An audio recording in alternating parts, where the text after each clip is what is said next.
კახეთის სტიქიის შედეგად მიყენებული ზარალის ლიკვიდაციისთვის საწყის ეტაპზე დაზიანებული სახლების შეკეთება და გადაიხურება გადაწყვეტილება რეგიონული განვითარებისა და ინფრასტრუქტურის სამინისტროში გამართულ შეხვედრაზე მიიღეს.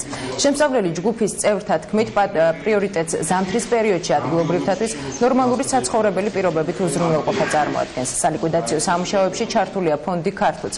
ფონდის წარმომადგენლების განმარტებით პრემიერ-მინისტრის დაპირებისამებრ ფონდი თითოეული დაზარალებული ოჯახის კომპენსაციისთვის საჭირო თანხას გამოყოფს.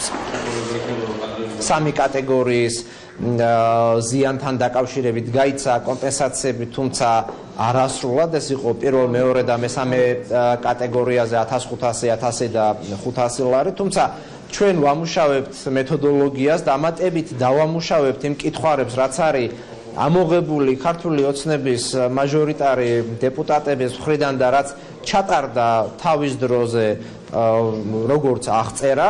პირველ სეგმენტთან მიმართებაში, ანუ სახურავებთან მიმართებაში ჩვენ უკვე დავიწყეთ სამუშაოები. ჩვენი სამშენებლო ბრიგადები უკვე ჩასული არის და ნელ-ნელა იშლება სამუშაოების ფრონტი.